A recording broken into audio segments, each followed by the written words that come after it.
Clara Eugenia Ronderos es poeta y cuentista colombiana, doctorada en literatura hispánica de la Universidad de Massachusetts Amherst. Sus libros más recientes son los poemarios Círculo de Resonancias, Madrid, Verbum 2024, y Vida Profunda y la colección de relatos Doble Filo, Córdoba, Argentina, Alción 2023. Otras publicaciones incluyen las colecciones de relatos Agua que no has de beber, Alción 2019, y Ábrete Sésamo, Madrid, Torremosas 2016, y los poemarios Unfoldings, Massachusetts, Nixes Mate 2021. Después de la fábula, Madrid, Verbum 2018, de Reyes y Fuegos, Torremosas 2018, The Poetry of Clara Eugenia Ronderos, Seasons of Exile, Lewiston, New York, Millen, traducción Mary G. Burke 2015, Raíz del Silencio, Bogotá, Universidad de los Andes 2012, y Estaciones en Exilio, Premio Carmen Conde, Torremosas 2010. Ronderos vive entre los Estados Unidos y Colombia y se dedica a la escritura luego de jubilarse como profesora titular de español y literatura en la Universidad de Lesley de Cambridge, Massachusetts. Bienvenida, Clara. Toca agregar que Clara es una muy activa colaboradora de nuestra tertulia de escritores y que también participa en nuestro taller de escritores palabreros, que reúne semanalmente de manera virtual. Bienvenidos todos, gracias a todos por el esfuerzo de estar aquí. Para algunos sé que es muy temprano, pero bueno, hoy nos convoca la poesía, así que le doy la palabra a la doctora Sánchez Blake para que introduzca el trabajo de Clara. Adelante, Clara. Elvira. Mucho gusto, Elvira, gracias. perdón. Gracias. Bueno, yo escribí una cosa muy pequeña, bueno, muy breve, no venía preparada, pero sí me da muchísimo gusto presentar a Clara. Voy a leer algo que escribí. Clara Ronderos es poeta, narradora, ensayista, crítica literaria, profesora, pero sobre todo es amiga. Y ella me ha dado ese gran valor de la amistad. Nosotros nos conocimos en congresos de literatura, congresos académicos. Nunca hemos vivido en la misma ciudad, aunque somos bogotanas ambas. Nunca hemos trabajado en la misma universidad, pero siempre nos fuimos encontrando cada vez más en nuestros gustos, en nuestros intereses, en la escritura, en la literatura, en la poesía, y ella se ha convertido como en una o sea, mentora mía y en una gran amiga.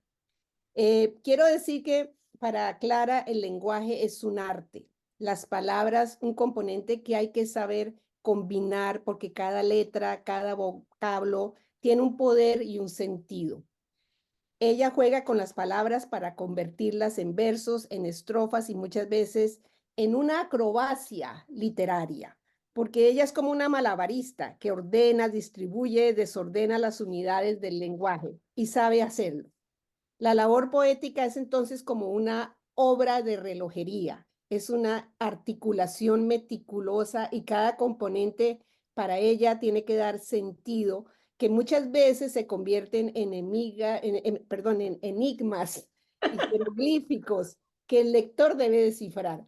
Por eso tengo que decir que muchas veces cuando uno lee un poema de Clara, uno tiene que ¿qué dijo? ¿Cómo es? ¿Qué es esto? Y muchas veces en los palabreros, en el taller de escritura nos quedamos como pasmados, pero cuando empezamos a descifrar cada palabra, cada sentido, encontramos un tesoro enorme. Así que hay que leer a Clara con concentración y con la disposición de descifrar los enigmas que ella nos pone en su escritura.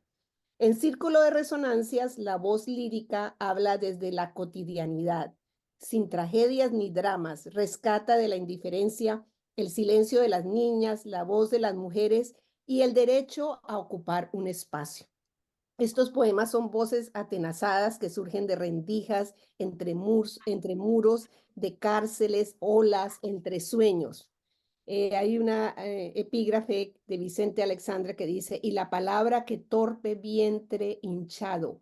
Y de esa epígrafe, Clara hace todo un poema que lo desarrolla para darnos algo muy profundo.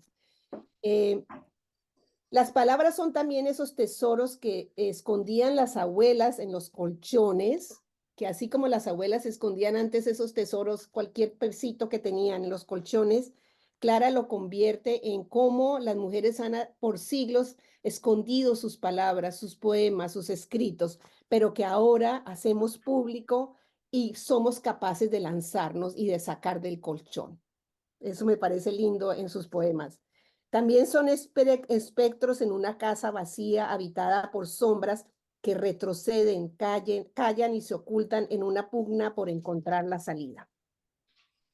El espacio femenino siempre está presente en toda la poesía de Clara a través de todos sus poemarios que, como vieron, ella es muy prolífica. Pero en este poema, muchas veces este espacio femenino se relaciona, por ejemplo, con preparar galletitas con nuez. El poema es como preparar unas galletitas con nuez. Esto me parece hermoso. ¿Cómo puede ella articular, preparar galletitas con confeccionar un poema? Y les pone un corazón profundo de mermelada, dice, para saborearlos sola primero y luego sacarlos para que a otros les induce la tarde como a mí. También habla de las musas. Las musas son territorio de los hombres, porque ellas son las inspiradoras de los hombres poetas. Pero en el caso de das poetas, ¿quién es la musa? Se pregunta. Entonces ella cuestiona si las musas encuentran su imagen como en un espejo roto, pues su figura es blanca, es pura y calla. Y también son estas poetas que son intrusas en el mundo que quieren la mujer para su voz. Clara Ronderos dialoga con amigos y amigas, poetas a través de la historia. Entre sus versos se cuelan líneas de otros y otras poetas para hablar de la maternidad, la viudez, el sexo, el cuerpo como documento. Qué belleza ese concepto. El nacimiento de las múltiples facetas de los cuerpos, el erótico territorio labrado por el dolor, elástico, etapas de expansión. Qué belleza de figura. Cuerpo Babel, Batiburrillo. Ella dialoga con poetas que son conocidas por nosotros como Meira del Mar, Maruja Vieira, María Luisa Bombal, Sor Juana Inés de la Cruz, Piedad Bonet, y ella misma establece un propio soliloquio con ella misma, Clara, que es el último poeta de la colección. Entonces ya con esta introducción, creo que le voy a pedir a Clara que lea. El primer poema que quiero que lea es el del Minotauro. Por favor, Clara. Muchas gracias, Carmen, y gracias a cada una de que están aquí acompañándonos. Hablando de amigas de conferencias, de congresos, está aquí Isabel Zorrilla, a quien acabo de conocer en Chile, en Arica, en un congreso, pero fue una conexión muy linda, muy fuerte, y creo que hemos ido entablando una amistad de WhatsApp gracias a la vida por el WhatsApp, que nos ha permitido un diálogo muy bonito. También acaba de entrar mi hijo Carlos Gómez, que es videógrafo, documentarista, trabaja con comunidades para crear videos desde otros centros de conocimiento que no sean los que predominan el cine y sus imágenes. Gracias, Carlos, por acompañar a tu mamá en estas libros. Y a todos, cada uno de mis amigos palabreros tan queridos y las nuevas personas que estoy conociendo hoy acá. Bueno, voy a leer el Huyendo del Minotauro. A ver si. Cada vez empiezo por el mismo lado. Agarro la misma punta del hilo, apenas entrando al laberinto. Perdida. Después de tanto andar, ¿por qué la encrucijada? El miedo adolescente, capul de burro chiquito y delantal. ¿Por qué no huye, asustado de lo mucho que lo nombro y miento? ese miedo, padre y abuelo de mis miedos, ese anillo de hierro para siempre en mi tobillo.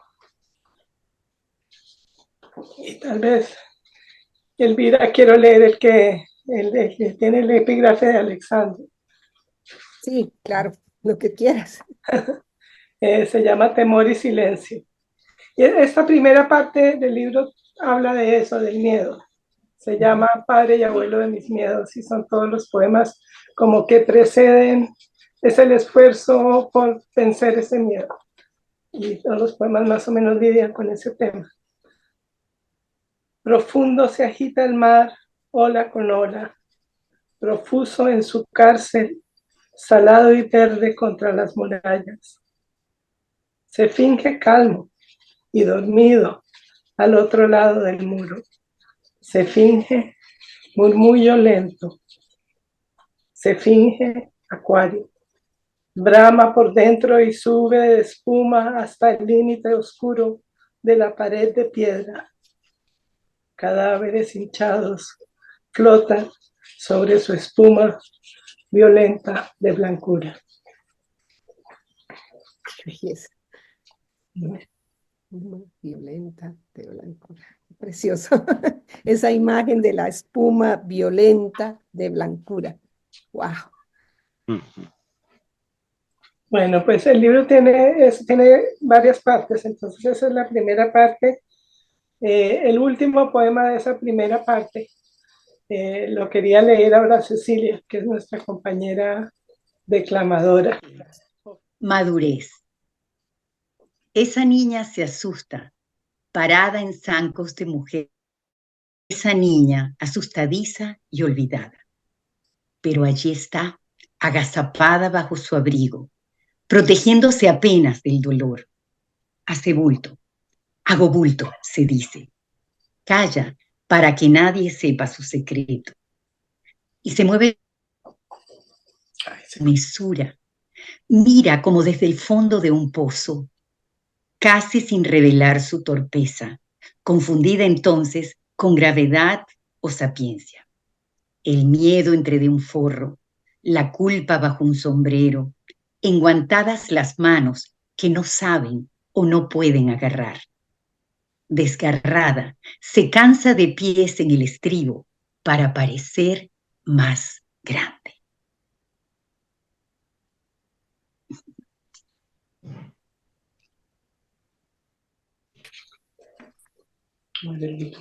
Clara, ¿podrías leer el de Diligencia Urgente? El de la abuela. ¿Me recuerdas qué página es? ¿Lo tienes ahí? 19. Me encanta.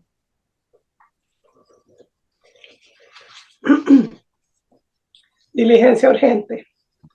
He metido bajo la borra de algodón las ganancias, como la abuela, temerosa de andar por la calle con sus saberes, ocultaba tesoros en casa.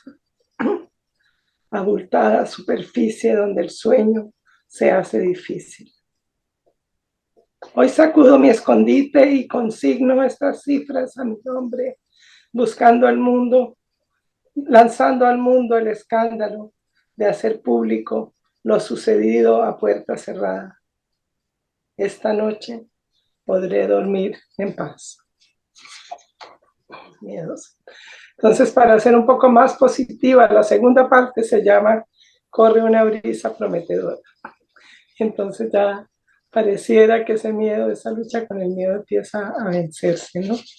Y de ahí viene este poema que a Elvira le gusta, a ver, no sé qué opine, un poco retórico y divertido, creo, pero se llama Cambio de domicilio.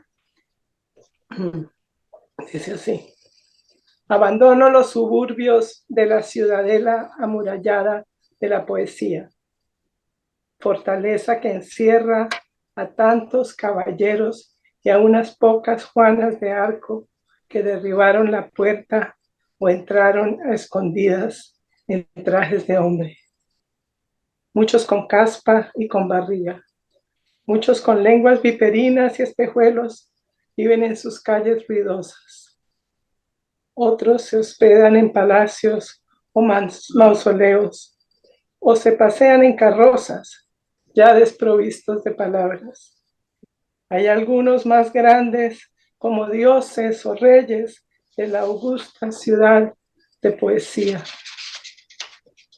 Voz limpia, ojo avisor, con palabras formadas por mi cuerpo en este mundo, quiero sobrepasar la zanja que me separa de sus puertas. Que caiga el puente sobre el foso, caminar por él sin bombo ni platillos, sin pantalones prestados. Casi desapercibida, recorrer sus calles como hija de vecino o de vecina, como artesana del gremio que me habita, para ser uno más de los versos, uno más de los sonidos, en ese poema largo, altisonante, que habita al interior de la ciudadela amurallada de la poesía.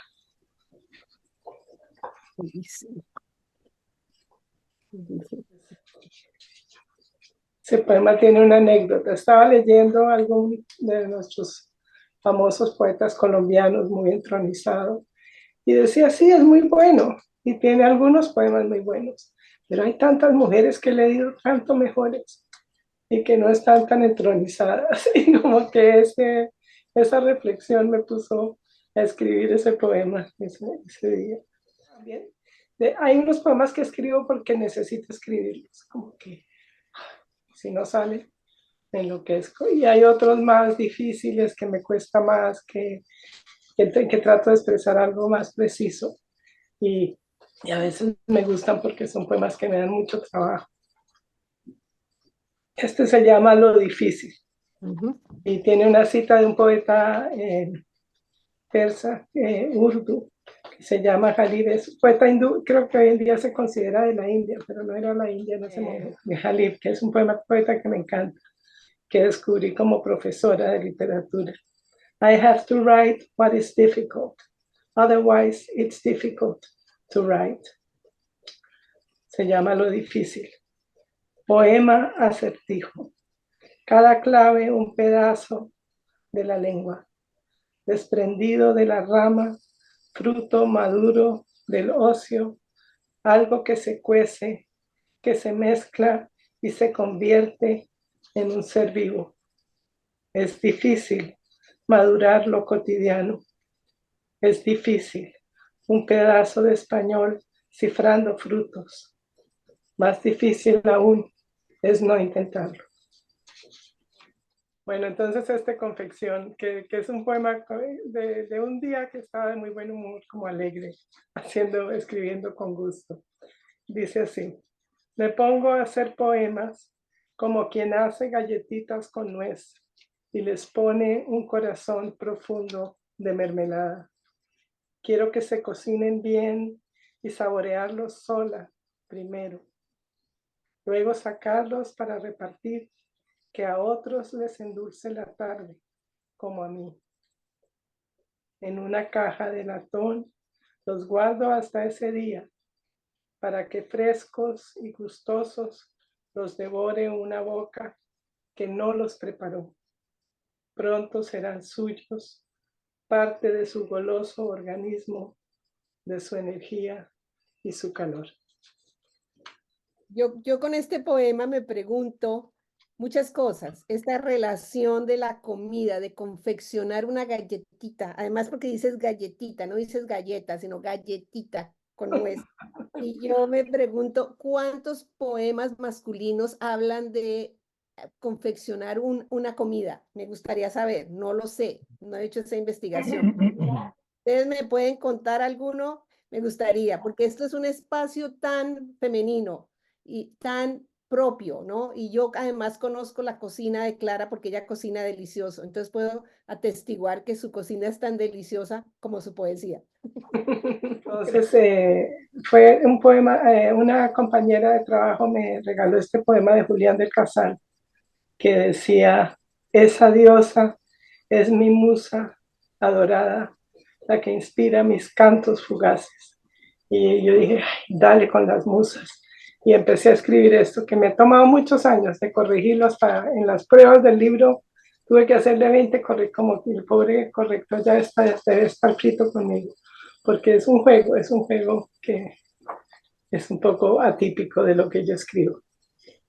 Era para poetas de otros tiempos la musa, excusa de pensamiento y voz. Feroz la musa para su verso masculino, camino de palabras con forma de mujer en verso. Inverso, el recorrido de la dama muda que busca inspiración en la canción y encuentra su imagen como un espejo roto, remoto, pues su figura es blanca, es pura y calla. Falla su voz que tiene que surgir potente y de la nada. Errada la juzgan con dureza aquellos jueces. Sandeces, dicen de sus versos, sin muso o musa que la ayude. Acude la mujer con sus poemas a una guerra encarnizada. Olvidada, se acumula su obra que pide espacio en el estante. Delante se paran para trancarle el paso el poeta y sus múltiples musas, intrusas en el mundo que quiere la mujer para su voz. Wow, wow. Entonces yo quisiera preguntarte, porque de verdad es un poema muy críptico, yo lo he tenido que leer varias veces. Entonces los hombres poetas tienen musas, pero las mujeres no. Ese es el mensaje, si es que lo entendí. Sí, es eso, pero más que todo es como la idea de que la mujer es, por ejemplo, tengo un poema que salió, no ha salido todavía, que es sobre los cuadros. La mujer es la modelo, la que posa. La mujer es la musa, la que inspira, ¿sí? Pero es representada siempre como de una forma pasiva por el arte masculino y no de una forma proactiva, no como la creadora, la que hace las cosas, lo que pinta, sino la que se sienta ahí a posar horas para salir bonita en un cuadro, o la que inspira, o la muerta, como en el caso de Poe. Entonces es la mujer muerta, la que es la musa. Entonces hay como una tradición. Obviamente que, y últimamente he encontrado algunos poemas de mujeres que hablan de la musa, de su musa. Así que creo que hay uno de Ana Akhmatova a la musa. Y la musa de Ana Akhmatova creo que está fumando pipa y se sienta ahí al lado de ella. O sea, creo que esto también ya tiene muchos otros discursos, pero en este momento era como ese diálogo con la poética del 19 que estaba yo leyendo mucho y escribiendo sobre ella, y esa representación tan pasiva de la mujer en el arte masculino. Entonces de ahí la mirada inversa, la inversión de la mirada, es lo que ahí se Sí. refleja. Muy Yo, lindo. yo creo que, bueno, la tradición griega nos habla de las musas como seres femeninos, ¿no? Pero pienso que en la realidad, en el campo de la inspiración, la musa es simplemente inspiración, es un concepto que va más allá de una definición sexual y que aplica tanto para el hombre como para la mujer. Si no, no tuviésemos poetas tan magníficas como tenemos, que obviamente muchas de ellas, por ejemplo, como Sor Juana Inés de la Cruz, no son tan conocidas hoy en día y que fueron prácticamente silenciadas en su tiempo. Pero cuando vamos a ver, son obras prodigiosas de una gran inspiración, ¿no? Sí, pero no necesariamente de una inspiración por una musa femenina. Dice Patrimonio, una mano y la mirada me tiemblan como a mi padre. Tengo el miedo al abandono que siempre acosó a mi madre. No sus sólidas rutinas, no la fuerza de mi padre. Hija e hija soy de ambos. Escapan de mi retrato las herencias codiciadas. ¿Cuál era el que yo quería leer? Uy, qué lindo. Hay uno acá que se llama, y este es el que quería leer, de las madres y las hijas, Elvira, de tú que tienes tu hija. Yo tengo 3 hijos maravillosos. Aquí está uno de ellos conmigo y tengo la suerte de tener un diálogo y una cercanía muy grande con ellos. Pero cuando veo las mamás y las hijas, hay algo ahí, ¿no? En esa conexión entre las madres y las hijas. Y escribí este poema. Se llama Donde no hay brecha. Algunas veces miro a las madres y a sus hijas. Historias de mujeres cercanas en un círculo de resonancias. De madre a hija, el mundo se hace más amplio. Se regalan la experiencia de sus edades en desnivel. Y creo que hubiera podido escribir exactamente este poema en masculino sobre las madres y los hijos, pero en ese momento estaba mirando a una amiga con su hija. Y eso fue lo que escribí. Y tal vez porque yo no tuve realmente esa relación con mi madre, aunque éramos madres e hijas, teníamos una relación muy diferente. Entonces es más algo, creo, contemporáneo. Querías el de Sor Juana, ¿no es cierto, Elvira? Claro. Y este de Sor Juana se lo quería dedicar a Elvira, que está ahorita tratando de escribir a Sor Juana en su novela. Dice así, la respuesta, homenaje a la que sí se atrevió. Voló Juana de México muy alto, Fénix su sobrenombre volador. Pisaba duro con el pie descalzo, Juana de Aspaje, la ilegítima, que supo jugar al sí y al no cuando tocaba, y al canto, y a la corte, y al dolor. Maestra de la voz, cuchillo de filo doble y doble fuerza, palabra que escapó la mordaza para multiplicar silencio impuesto. La atrevida ignorancia se atrevió. Juana, mujer, monja, mágica palabra. Juana encerrada, emana, entraña abierta. Velo sobre belleza, no logra ocultar ingenio. Juana, musa, malabarista, mejor que silenciada. Tu voz, inundación de continentes, acertijo de claves cambiantes que siglos de lectura no logran agotar. Wow. Entonces, Muy bueno. de Sor Juana. Y el último, eso he hecho en algunos libros, poner un poema al final, que es como un juego, una retahíla, por ejemplo, después de la fábula, no sé si ya lo viste, Isabel, que termino con Clara dice, sí, entonces a veces pongo ese poema como divertido, autorreflexivo, al final de un libro, y en este puse este juego onomástico. Ahora Cecilia, si lo quieres leer. Ok, juego onomástico. Clamaba clemencia Clara, clavada como estaba, a la minucia del dolor ajeno. Abierta la ventana, con torpeza de sol, entraba a cambio mayor torpeza de ventisca. Inmóvil, azotada en su sonrisa, calma, afianzaban su cizaña los rayos y los soplos que la alcanzaban en el silencio de su casa y cama. Clara, en soliloquia y elocuencia, callaba para no gritar. Wow. Hermosos.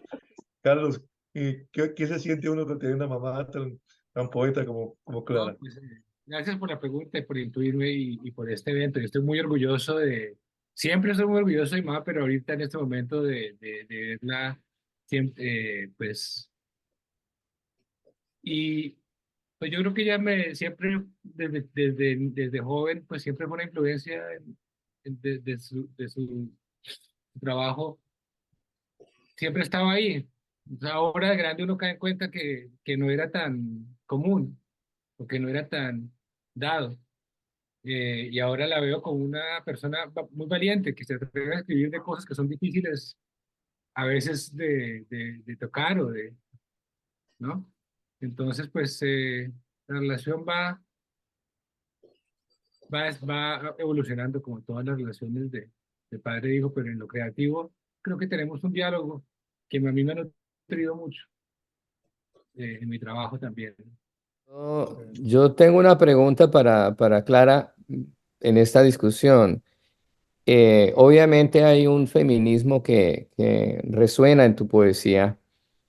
Y a mí me gusta ese feminismo porque es un feminismo muy certero, muy sutil. No es el feminismo militante, vanguardista de hoy, que es muy vociferante a veces, pero es un feminismo que está ahí, que dice verdades tremendas. ¿Esto ha estado presente siempre en tu poesía? ¿Este elemento de tu poesía hoy ha sido constante desde que empezaste a escribir poesía o es algo producto de los nuevos tiempos?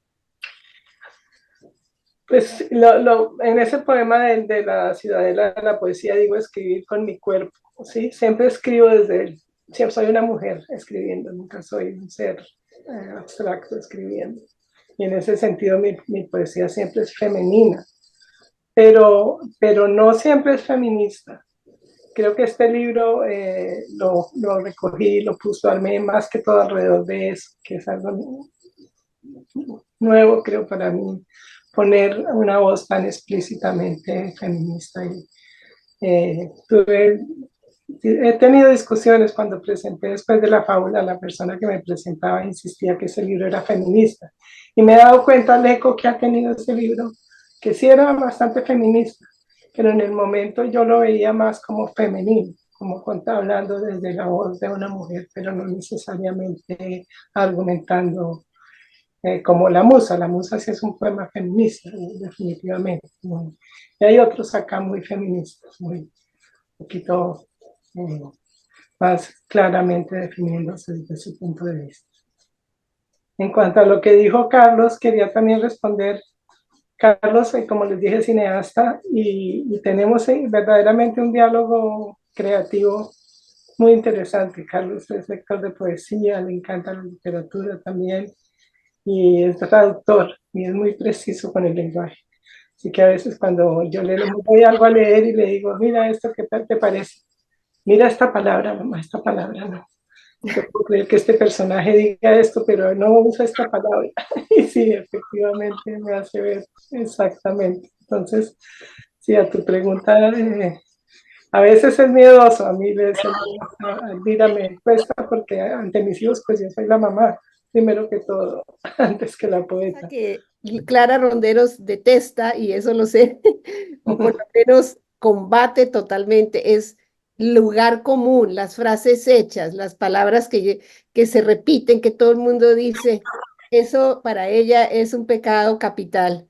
Y eso yo creo que lo hemos visto en el taller de escritores, una cosa que ella no importa. Y yo creo que esto lo vemos muy bien, que en su poesía las palabras son tan trabajadas, tan depuradas para no caer en el lugar común. No sé si puedes decir algo sobre esto. Sí, sí, gracias, Elvira. Sí, eso ha sido una lucha personal mía en la poesía, porque lo lógico es que uno al escribir escriba como lo que ha leído. Y muchas veces uno ha leído cosas del 19, cosas de otras épocas, y reproduce sin darse cuenta unos esquemas que le quitan al trabajo literario, que le quitan a la poesía. Entonces, sí, me gusta mucho trabajar eso y usar, por ejemplo, muchos dichos como cosas que son del lenguaje popular, como capul de burro chiquito, eh, el título de uno de mis libros, Agua que no has de beber, y tengo un cuento así. Entonces, me gusta, por un lado, incorporar el lenguaje popular, el lenguaje que se usa por ahí a la poesía, y por otro lado, tratar de quitar el lenguaje poético, que lleva años y años ahí, como hay un poema de Neruda que dice que quiere hacer que el lenguaje sea áspero, es como una piedra que ha lamido un perro durante años y años, algo así dice el poema de Neruda, no me acuerdo exactamente. Me parecía una imagen tan gráfica, ¿sí? Que ya el lenguaje se va desgastando, la misma palabra que fue linda dicha por Quevedo o por Garcilaso de la Vega, pues ahorita ya no es tan linda porque ya se dijo, ya no hay que volverla a decir. Y eso es lo difícil, ¿no? Encontrar nuevas formas de decir. Gracias, Clara. Alejandro quiere dar una opinión también. Bienvenido. Hola Alejandro. Hola, hola, Clara. Bueno, yo siempre admiro tus escritos y luego de escuchar lo que has leído, pues la admiración se multiplica. Mi pregunta o mi conjetura o mi curiosidad o mi deseo de hacer una pregunta va en el lado más humano, no para la escritora. Y ya que a ti no te gusta y comparto esa idea de las frases comunes, yo voy a dirigir esta pregunta a Carlos, no a Clara. Entonces, Carlos tuvo en una época, estoy seguro, es que estaba, que era bastante travieso y bastante, que se portaba mal. Y yo quería saber si los regaños de Clara tenían cierta originalidad y si su poesía se vislumbraba en los regaños que te daba a ti, Carlos. Esta pregunta está muy complicada, Alejandro. Una pela La pregunta poética no es para le ti, es daba. para Carlos. No, pero lo malo es que no me acuerdo de los regaños de mi mamá. Mi mamá no era regañona. Ah, No, entonces ya la poesía vino por ahí. no, más de diálogo, de conversar, o yo no sé. Yo no me acuerdo de que mi mamá me regañara. O quizás te Carlos, portabas no, bastante bien. De hacernos analizar todo hasta el exceso, pobrecito. Ah,